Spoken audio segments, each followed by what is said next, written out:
The No Sports Central beginning, guys, our 2024 season predictions for the Colorado Buffaloes, the team that went 4-8 overall in the 2023 season. An insane season for Colorado. This team in September, you could say, was the face of college football. Just the story of this team, first year of the Coach Prime era, and things kind of fell apart after a few weeks, that's for sure. But this is one of the most interesting teams in the country looking forward to 2024. Shedeur Sanders coming back, second year of the Coach Prime era. How is this team going to be in 2024, and what can we expect out of the Buffaloes in this upcoming season? As we'll be talking about here today. We'll be looking at the players this team will be losing and returning and predict their schedule top to bottom in this video. So with that, let's get started with a quick recap of 2023. Once again, the record being 4-8. But this team had a 3-0 start. They beat TCU in week 1, 45-42. Still remember that game. I would say that was one of the great games of the 2023 season, despite TCU and Colorado both not making bowl games in the end. But TCU, coming off of a national championship season, they obviously lost the national title game, but coming off of the incredible season that they had. And then everyone's saying going into that matchup that Colorado is just going to get blown out, and this team is just going to fall to all the hype, and they're just going to be terrible. I mean, those first 3 weeks of the season, just insane to see what Colorado did after a complete revamp of their roster. First-year head coach, for this team to go 3-0 and to be as impressive as they were. This team in the first 2 weeks beat TCU and then beat Nebraska 36-14. Blew out Nebraska. Nebraska didn't make a bowl game either, but they weren't terrible last season. So the 3-0 start was definitely impressive. Also beat Colorado State in double overtime. I think that game was kind of where some started to question Colorado again, how good this team truly was. What we did know, though, was how incredible Shedeur Sanders is. I mean, he put up 350-plus yards in those first 3 games, 510. He passed for 510 in that first game against TCU. So that was something that we learned really quickly, was that this was a team with an incredible quarterback and also a really incredible athlete in Travis Hunter, but just otherwise just not a very talented team last season. And that's a big question going into 2024 as well, is how improved will this team be? I mean, they're going to be more experienced in 2024 for sure. And they got Shedeur Sanders coming back, obviously, same with Travis Hunter, but otherwise there's definitely a lot of question marks. But I mean, the 3-0 start was incredible. That's something that's not soon going to be forgotten for sure. And in the last 6 games, this team did lose each of them, but they kept it close against some really strong teams. Arizona was really playing well in November, kept it close against them. Same with Utah and Oregon State. So there is promise looking forward to 2024, I would say. And so with that, let's look at the roster preview now. Shedeur Sanders coming back.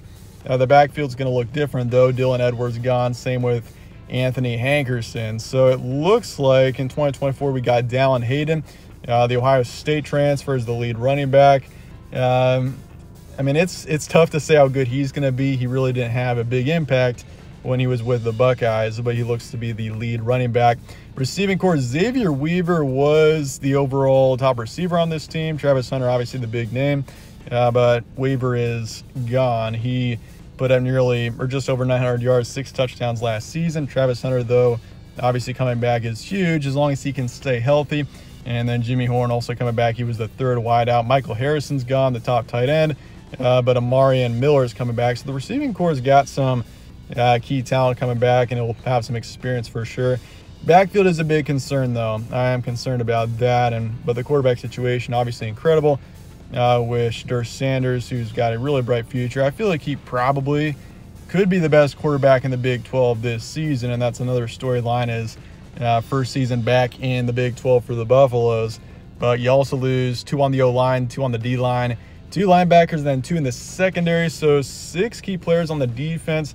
Really not terrible, though. This will be a defense that should be improved, I would say, in 2024. But the offensive line is extremely important. This team really struggled there last season. So the O-line definitely needs to be improved if this team wants to go anywhere in 2024. Your transfer portal and recruiting, Dylan Edwards off to K-State, Anthony Hankerson off to Oregon State. Mentioned Dallan Hayden coming in from Ohio State. You also lose McCaskill off to Arizona State. So once again, backfield is a concern. There's a lack of depth there and really not a lot of key talent as of now.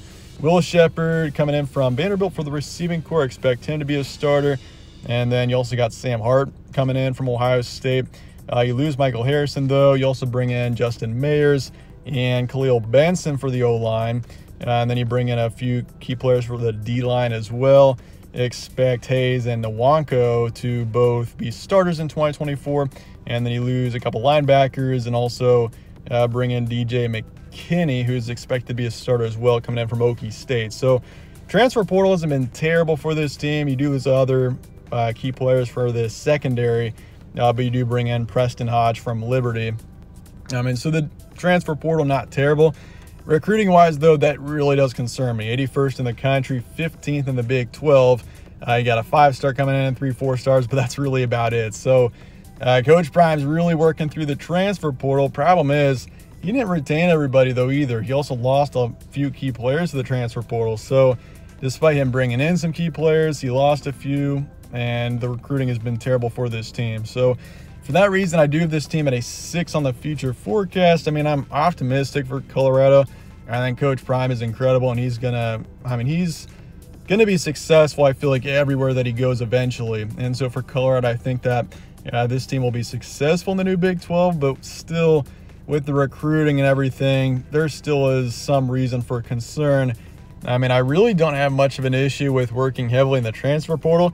It's more the fact that you've already lost players in the transfer portal, and now you don't have a really strong young class going in there for the future. So that's why the future is kind of uncertain for Colorado, I think, and that's why I've got this team at a 6, but still feel like a few years down the road, this team will be okay, even though this is such an unpredictable team right now. But with that, let's take a look at the schedule as we look forward to 2024, Week 1 on a Thursday night against North Dakota State. This is not a game to overlook here. North Dakota State is an FCS powerhouse, and they have been dangerous to FBS teams in the past. So that is not one to overlook there, despite being an FCS opponent. Then off to Nebraska for Week 2, off to Colorado State, and then after that. So 2 of the first 3 games are on the road this season.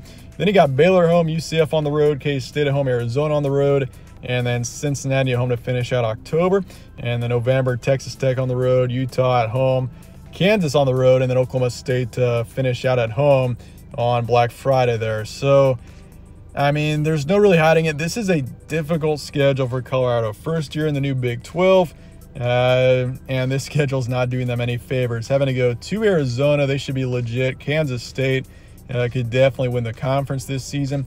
Texas Tech is one of my favorite dark horses in the Big 12. Oklahoma State's no joke. Same with Utah and Kansas.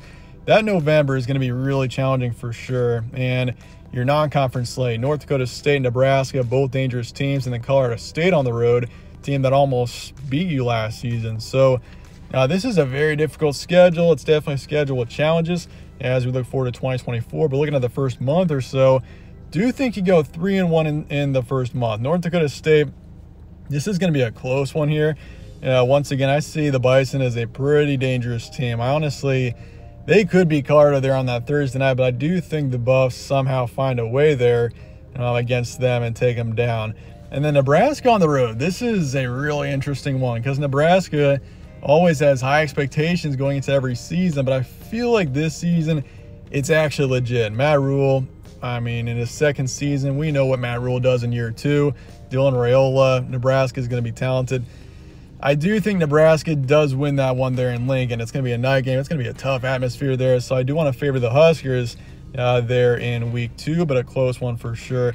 The next 2 games, Colorado State, Baylor, also close games, I think, but I do think both wins for the Buffs. Colorado State, you're just more talented than them, and then Baylor at home. Really don't expect too much out of the Bears, so I think you take them down as well. So a 3-1 start for the Buffs, but I feel like all 4 of these games are ones that could be pretty close. You go into the UCF game, I do think you beat them as well. Really not expecting too much out of the Knights. So a 4-1 start for Colorado, not too bad, but then the next 2 games after your first bye, you got Kansas State and Arizona. I see both of these being losses. I think K-State is once again probably, they're one of the Big 12 favorites for sure. That's going to be a tough team there, and I do think you lose to them.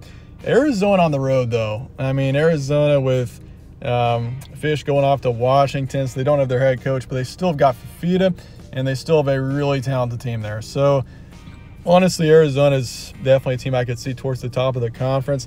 Once again, this schedule really doesn't do the Buffs any favors. I think you drop that one to Arizona as well. Cincinnati, though, that's a very beatable team. You take care of them, no problem. So Got you at 5-3 going into November. Texas Tech on the road.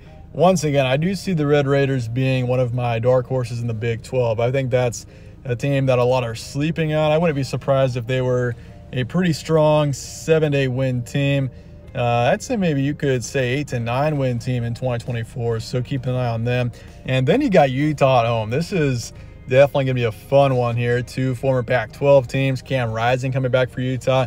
Utes got some high expectations once again here in 2024, and I feel like the Utes honestly might disappoint a bit. They might not be quite as good as some are expecting. I don't think that Cam Rising, coming off of pretty much an off year, I mean, I just don't know what to expect out of the Utes right now. But I think the Buffs get their 6th win there against the Utes on the 16th of November. I think that Utah is a beatable team for Colorado. Came close to them last season. You find a way against them in 2024. Then your last 2 games against Kansas on the road. KU is suddenly no joke. That's a team that could be a contender once again in the Big 12 this season. They've been pretty good the past couple of years. And Kansas is not known for football, but that's a team that's on a roll right now. So I think you dropped that one, but that is a beatable team, I think, for the Buffs there. And then Oklahoma State at home. I think you dropped this one too, but that's just kind of that's the thing for Colorado. Is I've got this team at 6-6. I think this team gets to 6-6 this season.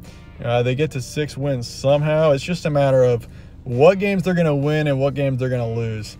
I mean, honestly, you could beat Nebraska and lose to UCF, or you could beat Kansas State and lose to Utah.